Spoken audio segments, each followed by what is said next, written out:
Kembali lagi di Unseen, ruang untuk merasakan karena tidak semua bisa dilihat.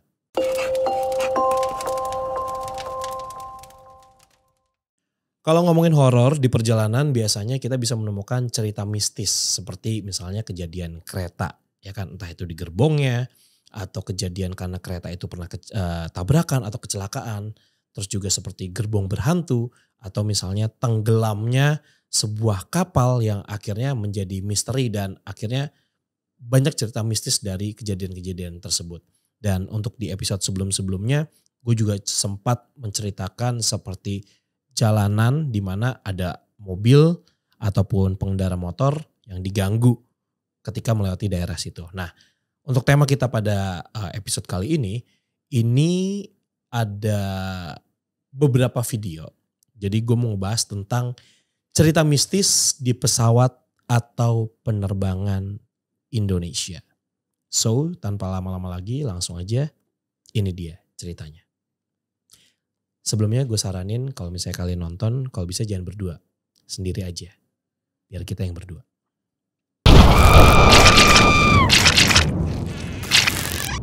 Jadi sesuai judul, gue akan ngebahas tentang kisah mistis saat berada di pesawat. Nah, cerita-cerita yang akan gue bacain nanti semuanya berasal dari kisah nyata yang dialami oleh pramugari.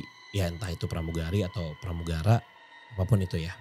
Gue udah baca nih artikel-artikelnya dan jujur ya sebenarnya emang serem banget kejadian-kejadian yang ada di pesawat. Apalagi sekarang kalau naik pesawat kan harus PCR ya. Lumayan serem tuh. Tapi aman.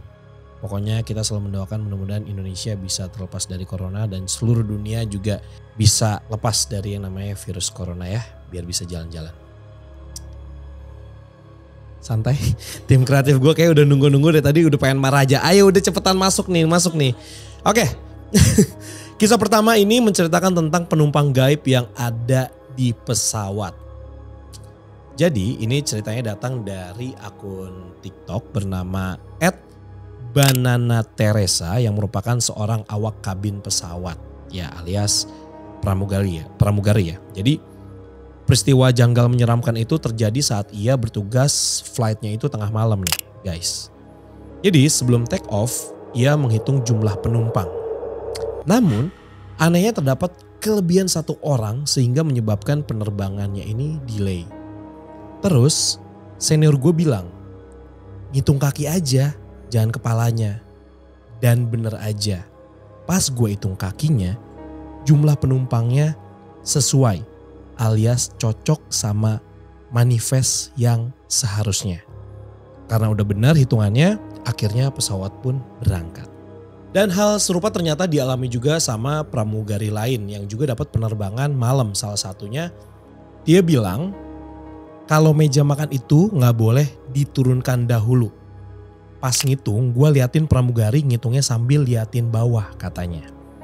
Ternyata penumpang gaib kayak gini di dunia penerbangan malam adalah hal mistis yang sering terjadi. Makanya kalau awak kabin alias pramugari atau pramugara kalau ikut penerbangan malam, mereka akan ngitung jumlah kaki penumpangnya bukan kepala. Karena ya itu tadi penumpang gaibnya itu sering ngikut.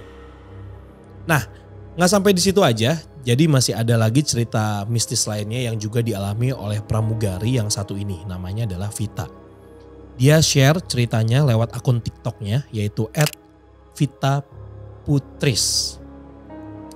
Ceritanya dia bertugas sebagai awak kabin. Waktu itu pesawat itu terbang jurusan Jogja, Jakarta dan penerbangannya itu sore menjelang maghrib. Kemudian kondisinya waktu itu hujan lebat di Jogja. Sampai akhirnya rekanku yang bisa melihat makhluk gaib bilang, "Mbak, pas boarding tadi Mbak lihat sesuatu nggak yang dibawa sama penumpang?" Dan di situ kan aku belum kepikiran ke arah mistis ya. Tapi rekanku itu nggak bilang apa-apa. Cuman tatapannya terlihat ngelihat salah satu kursi kabin. Pada saat dia ngelayanin penumpang itu dia selalu ngelihat ke arah kabin. Mimik wajahnya itu kayak orang panik.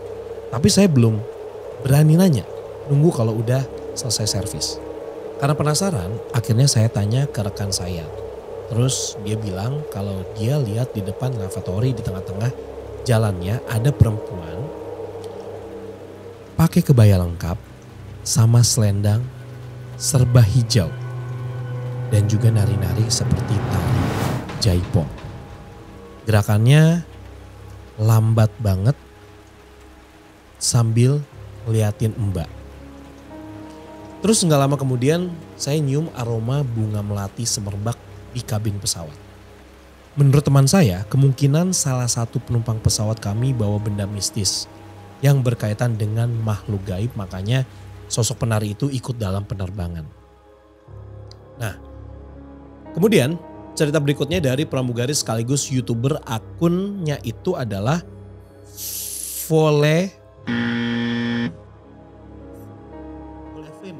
Tadi gue nyebutnya apa? Salah ya? Salah. Yang salah saya apa tulisannya? Anda. Saya.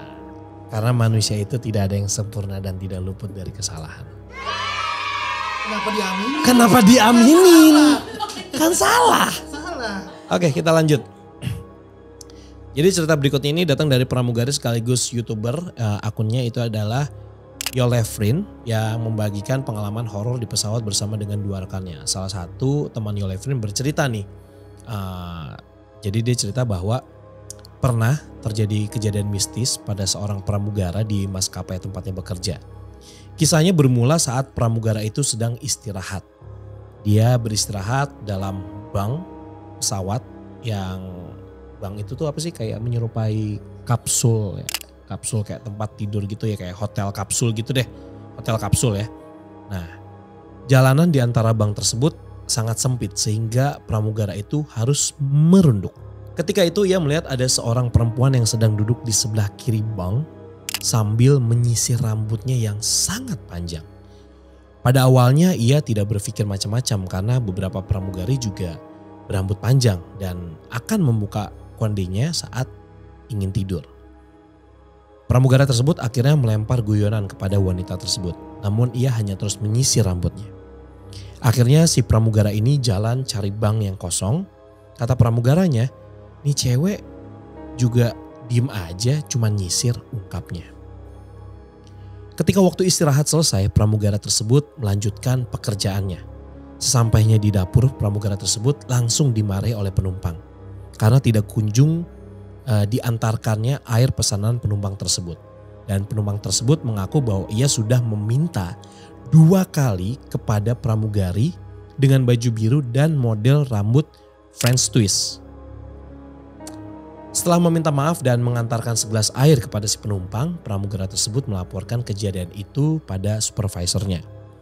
Tetapi supervisor yang bertugas memberitahukan hal yang cukup mengejutkan. Ia memberitahu bahwa pada penerbangan tersebut tidak ada pramugari yang rambutnya bergaya French twist. Karena semua yang bertugas berambut pendek alias bob. Anehnya lagi, bang tempat perempuan itu duduk dan menyisir rambutnya ternyata tengah ditempati tidur oleh pramugari lain yang tidak berambut panjang. Pramugari tersebut sangat syok ketika mengetahui bahwa teman kerjanya malah melihat sosok lain di bang tersebut. Serem ya? Serem gak sih? Ya maksudnya gini, ketika gue menceritakan apa yang ada di cerita ini dan beberapa pengalaman ini kan pengalaman nyata yang dialami oleh beberapa pramugari ya. Jadi ketika gue menceritakan kembali, kalian mungkin pasti bisa membayangkan bagaimana sebentar ini kenapa kamera master gue fokusnya di sini.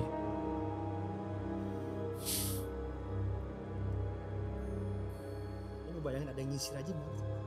Iya, dari tadi gue ketika cerita, gue sambil ngebayangin, ya kan, sambil ngebayangin nyisir rambut panjang. Yang lebih serem lagi adalah ternyata pramugari itu semuanya waktu itu rambutnya bob, nggak ada yang di French twist. Akan lebih serem lagi kalau ada pramugara yang rambutnya di French twist. Serem nggak? Serem. Serem kan? Serem. Iya serem. Kenapa? Pakai rok span. Bukannya pakai yang kain itu ya? Kain yang panjang gitu. Kain-kain batik gitu kan. Iya. Kalau pramugari. Tapi belahannya nyampe di sini gitu. Iya. Oke. Terakhir, cerita ini diambil dari pengalaman mistis seorang pramugari yang bekerja di maskapai penerbangan swasta. Dilansir dari berita yang dipublish pada tahun 2020, pramugari tersebut sudah bekerja selama 2 tahun menjadi pramugari. Sekarang 2021. Ya.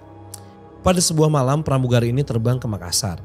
Jadwal penerbangan itu 00.40 WIB dan saat itu menunjukkan waktu tepat 12 malam. Jadi saat para penumpang masuk, dia pun menyapa satu persatu sampai proses boarding selesai dengan lancar.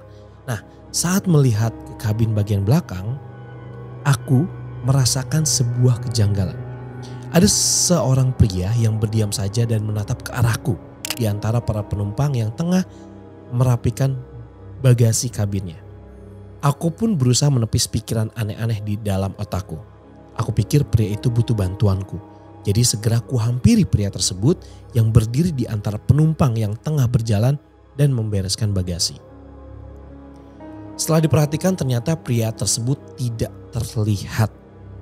Aku kemudian mencoba mencari wajah pria tersebut di tiap baris kursi penumpang. Namun juga tidak terlihat pria tersebut. Kemudian pesawat mulai berjalan dengan berusaha menepis segala kegelisahan dalam pikiranku. Pada saat bersiap untuk lepas landas, aku kembali merasakan kejanggalan. Karena suhu kabinnya lebih dingin dari biasanya. Saat lampu kabin dimatikan, aku melihat seorang berdiri di tengah kabin. Seorang pria, aku tidak bisa melihat wajahnya. Namun aku bisa melihat dia memakai sebuah mantel hitam sama seperti pria pucat tadi. Aku sontak menoleh ke arah kabin, tapi aku tak mendapati siapapun yang berdiri di sana. Kabin terlihat kosong, tidak ada yang berdiri di tengah-tengah kabin. Apakah pria itu lagi? Setelah tanda mengenakan sabuk pengaman dipadamkan, aku langsung berdiri. Pelan-pelan aku berjalan di kabin mengamati satu persatu penumpang, berharap menemukan pria bermantel hitam tersebut. Berharap bahwa apa yang aku lihat nyata, bahwa aku tak hanya berimajinasi. Namun aku tak menemukannya. Aku terus melakukan pengecekan pelan-pelan. Aku amati satu persatu penumpangku, berharap aku menemukan pria itu. Tapi aku tak kunjung menemukannya. Ia hilang begitu saja, lenyap. Pesawat pun menyentuh daratan. Aku kembali melihat ke arah cermin cembung di atas oven untuk memastikan kondisi kabinku. Tak kusangka aku kembali melihat sosoknya. Kembali berdiri tegak di tengah-tengah kabin, mematung, melihat ke arahku. Seolah-olah ia tahu aku tengah memperhatikannya dari cermin tersebut. Lama aku terpaku memandang sosoknya di cermin itu dan bertanya-tanya kepada diriku sendiri. Apakah aku harus melihat ke arah kabin? Apakah dia akan ada di sana? Jantungku berdetak kencang tak karuan. Aku yakin ini nyata. Ini bukan hanya imajinasiku saja. Ia pun mulai berjalan ke arahku. Perlahan, lama-kelamaan aku bisa melihat bahwa dia mulai setengah berlari. Jantungku berdetak makin kencang, tapi tak berani untuk melihat ke arah kabin. Setelah aku melihat, dia mulai mendekati kursiku dan sontak berteriak dan menoleh ke arah kabin. Dan nyatanya kosong, tak ada siapapun berdiri di sana. Yang kudapati hanya tatapan penumpang yang duduk di baris-baris kursi paling belakang yang mungkin kaget mendengar suara teriakanku. "Sri, kenapa?" tanya rekan kerjaku dari kursi di seberangku. Aku masih mematung melihat ke arah kabin. "Enggak mbak, hanya perasaanku saja," jawab. Aku kembali menoleh ke arah cermin cembung dan tak melihat sosok itu lagi. Aku pun menghembuskan nafasku dan mengalihkan pandanganku ke arah pintu sebelahku. Namun jantungku tiba-tiba berhenti oleh pemandangan yang tak kuduga-duga. Kini pria bermantel hitam itu tengah duduk di sampingku. Ia duduk sambil menatapku tajam dengan mata merahnya. Dan dia pun tersenyum, memamerkan gigi-gigi taringnya dan mendekatkan bibirnya ke telingaku.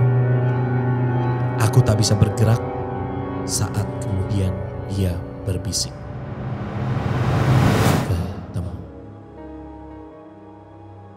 Wow. Jadi si sosok ini ternyata ngeliat dia duduk di sampingnya dan ngomong, mungkin kayak gini kali ya. Ketemu ya. Iya gak sih? Ketemu. Lebih begitu kali ya. Ketemu. Shit man. Itu serem sih. Terus lu bisa bayangin gak sih kalau misalnya lu ngeliat sesuatu hal yang serem. Maksudnya gini. Di kendaraan ya, terutama karena kan tema kita berhubungan sama kendaraan. Kalau di kendaraan itu, kalau misalnya gini, kalau lu di rumah, lu lari, lu takut nih, lu bisa lari. Lari keluar rumah atau ke rumah tetangga lu. Di mobil, lu bisa keluar dari mobil. Di motor, motor bisa lu tinggal. Di kereta, ya gak bisa juga sih. Tapi kalaupun lu takut dan lu loncat, masih bisa. Masih ada kesempatan lu masih hidup gitu loh. Lu mau loncat dari pesawat gimana? Ya enggak? Jangankan loncat, buka pintunya aja, lu udah ditangkep men. Lu udah ditangkep. Jadi saran gue ketika lu ngeliat kayak gitu, mendingan lu pura-pura pingsan. Paling aman. Saran gue. Oke, ini gue sebenarnya agak sedikit berspekulasi ya. Atau mungkin ada hubungannya sama segitiga Bermuda versi Indonesia. Kalian tahu gak sih segitiga Bermuda versi Indonesia? Yang kita ketahui kan segitiga Bermuda itu kan ada di luar negeri ya. Dan itu banyak banget menyimpan cerita-cerita mistis. Bahwa banyak banget pesawat atau kapal yang lewat segitiga Bermuda itu pasti hilang sinyal, hilang kontak. Dan ternyata banyak yang juga yang hilang secara fisik. Kalau perasaan nggak tahu, kalian udah hilang belum perasaannya? Masuk ya? Masuk. Ini nggak boleh dipencet ya? Nggak boleh. Oke. Oke. Jadi Masa Lembo itu adalah semacam segitiga Bermuda yang membuat pusaran dengan titik Sulawesi, Jawa dan juga Nusa Tenggara nih. Kayak gini. Ya kelihatan banget segitiganya.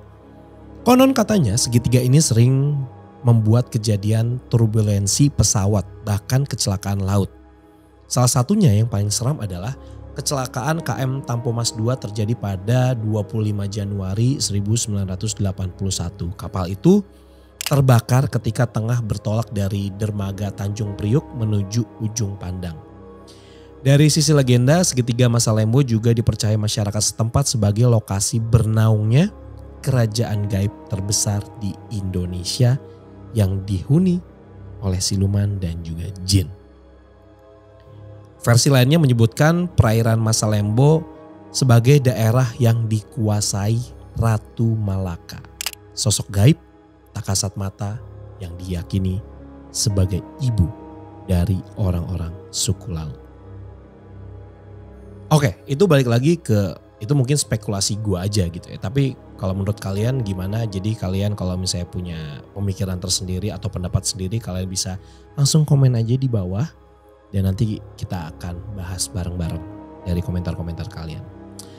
Jadi buat kalian juga nih yang pada punya pengalaman horor. Karena episode ini kita ngomongin tentang perjalanan udara. Ya berarti di pesawat. Boleh banget share ceritanya di kolom komentar di bawah. Dan nanti mungkin di next episode-nya sebelum kita mulai episode baru akan saya bacakan pengalaman cerita kalian. Dan mudah-mudahan pengalaman cerita ini pengalaman cerita nyata ya. Jadi gak cuman karangan aja gitu. Karena sejujurnya antara karangan cerita sama cerita nyata atau cerita asli yang pernah kalian alami itu sangat-sangat bisa diapain ya? Sebenarnya nggak bisa dibedain juga sih. Gue tadi pengen bisa bedain tapi kan gue juga nggak tahu ya. Karena kan nggak tatap muka langsung. Tapi mungkin di next episode-nya yang punya pengalaman seperti itu akan gue ajak Zoom bareng kali ya. Kita ajak Zoom bareng maksudnya biar bisa bercerita juga.